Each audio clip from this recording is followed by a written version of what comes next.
Hello everyone, कैसे हैं आप सब। आई होप आप सब अच्छे होंगे। हम कर रहे हैं यहाँ पर 9th क्लास की मैथ का 4th चैप्टर स्टार्ट। देखिए 4th चैप्टर क्या दिया है, linear equation in two variable. Linear equation in two variable का मतलब क्या होगा, देखिएगा यहाँ पे linear equation in two variable का मतलब क्या होगा। जैसे लीनियर दिया है, लीनियर इक्वेशन का मतलब होता है एक ऐसी इक्वेशन जिसमें जो भी वेरिएबल आप यूज कर रहे हैं उसकी पावर हमेशा क्या रहे, 1 रहे। ठीक है, तो लीनियर मतलब है कि पावर क्या है हमारी, 1 है। ये मैंने आपको चैप्टर 2 जो करवाया था पॉलिनोमियल, उसमें सब डिटेल में बताया था, तो आप उसे जरूर से देख लीजिएगा, जिससे आपका लीनियर, क्वाड्रेटिक और क्यूबिक तीनों का जो कंफ्यूजन है वो दूर हो जाए। ठीक है, फिर इसके बाद दिया है टू वेरिएबल, मतलब यहाँ पर जो लीनियर इक्वेशन बननी है उसमें आपको टू वेरिएबल यूज करने हैं। तो कोई भी दो वेरिएबल आप यूज कर सकते हैं। यहाँ पर mainly basically X and Y ज्यादातर यूज किया जाता है। ठीक है, तो चलिए बढ़ते हैं सीधा एक्सरसाइज पर। देखिएगा हमारा क्वेश्चन नंबर 1। क्वेश्चन नंबर 1 दिया है the cost of a notebook is twice the cost of a pen. मतलब नोटबुक की जो कीमत है वो पेन की कीमत की दुगनी है। ठीक है, ये बोला गया है। फिर है write a linear equation in two variable to represent this statement. मतलब इस स्टेटमेंट को रिप्रेजेंट करने के लिए आपको इसे लीनियर इक्वेशन में रिप्रेजेंट करना है। क्योंकि हम पेन और कॉपी दो अलग अलग चीजें खरीद रहे हैं, तो नोटबुक और पेन की जो कीमत होगी वो होगी भी अलग अलग, तो हम दोनों की कॉस्ट को भी अलग अलग मानेंगे। लेट कॉस्ट ऑफ पेन क्या होगी, x रुपीज। ठीक है, फिर कॉस्ट ऑफ नोटबुक क्या होगी, y रुपीज। ठीक है, अब इसमें कंडीशन क्या दी है, according to the question, question के अकॉर्डिंग दिया है कि जो नोटबुक की कीमत है वो पेन की कीमत की दुगनी है। ट्वाइस मतलब होता है दो गुना। ठीक है, तो अब यहाँ पर लिखेंगे x is equal to Y, क्योंकि नोटबुक की कीमत ज्यादा है पेन की कीमत से, तो यहाँ पर जब हम इसका डबल करेंगे तब ये दोनों इक्वेशन सेम हो जाएंगी। इसे हम लिख सकते हैं 2x minus Y is equal to 0। ये आ गई हमारी linear equation in two variable. देखिए लीनियर मतलब पावर सेम 1 ही है दोनों पे, और दो वेरिएबल हमने यूज करे हैं। तो आई होप आपको समझ में आया होगा। चलिए बढ़ते हैं इसके नेक्स्ट क्वेश्चन पर।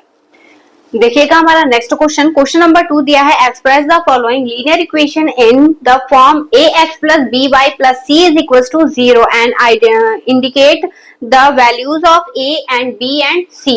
ठीक है, इन ईच केस मतलब जितने भी केस दे रखे हैं उसमें आपको एबीसी की वैल्यू फाइंड करनी है। दूसरी चीज, इसको कंपेयर किसके साथ करना है, आपको A X plus B Y plus C is equal to 0 means is equal to के राइट साइड में क्या रखना है, आपको हमेशा 0 रखना है।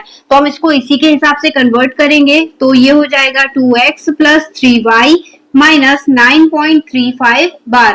ठीक है, इज इक्वल टू 0। अब जब हम कंपेयर करेंगे तो एक बात, कंपेयर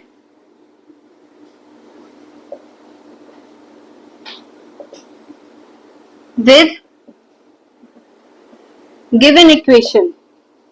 जब इक्वेशन के साथ कंपेयर करेंगे तो देखिए x है। ठीक है, x को नहीं लिखना है आपको, a के साथ, a की जगह वैल्यू कितनी गिवन है हमें 2, b की जगह वैल्यू कितनी गिवन है 3 एंड c की जगह क्या है 9.35 बार। ठीक है, अब एक चीज और देखिए, यहाँ पर c प्लस का है, यहाँ पर माइनस का है, इसलिए अगर कोई भी नंबर माइनस का होता है तो आप उसे नंबर माइनस में भी मेंशन करेंगे। ठीक है, फिर यहाँ पर देखिए ax ये ऑलरेडी इस फॉर्म में गिवन है, जब कंपेयर करेंगे तो यहाँ पर a की वैल्यू कितनी आएगी 1, कोई नंबर नहीं होता तो हम उसे 1 मानते हैं।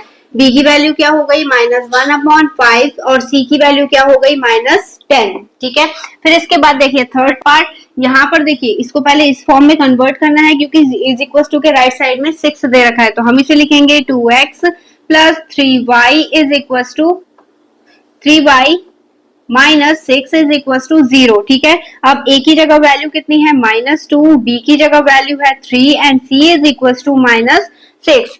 अब देखिए इसका नेक्स्ट फोर्थ पार्ट, यहाँ पर इसको कन्वर्ट करेंगे तो ये हो जाएगा x minus 3y is equal to 0। ठीक है, कंपेयर करेंगे तो a की जगह पर 1, b की जगह पर -3। अब यहाँ पर कोई भी कांस्टेंट नंबर नहीं है, मतलब c की वैल्यू गिवन नहीं है, तो हम यहाँ पर लिखेंगे c की वैल्यू कितनी है 0 है। तो आई होप आपको समझ में आया होगा। चलिए बढ़ते हैं इसके नेक्स्ट पार्ट पर।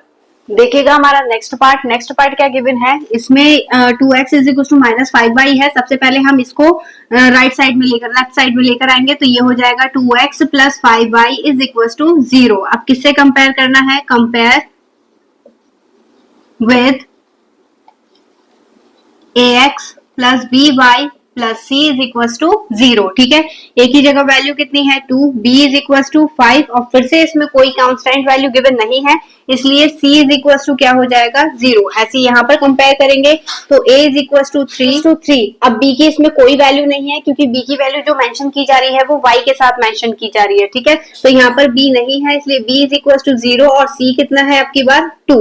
ठीक है, इसमें कंपेयर करेंगे तो यहाँ पर a यानी x की वैल्यू गिवन नहीं है तो a is equal to 0, b is equal to 1 and c is equal to minus 2। ठीक है, इसको कन्वर्ट करेंगे 5 को उधर लेके जाएंगे तो 2x minus 5 is equal to 0 यानी a की वैल्यू हो गई 2, b is equal to 0 and c is equal to minus 5। यहाँ पर हमारी एक्सरसाइज 4.1 कंप्लीट होती है। आई होप आपको समझ में आया होगा। आपको वीडियो कैसी लगी कमेंट सेक्शन में जरूर बताइएगा और हाँ, नेक्स्ट वीडियो की अपडेट पाने के लिए वीडियो को लाइक और चैनल को सब्सक्राइब करना ना भूलें। चलिए मिलते हैं नेक्स्ट वीडियो में नए क्वेश्चन के साथ, तब तक के लिए धन्यवाद।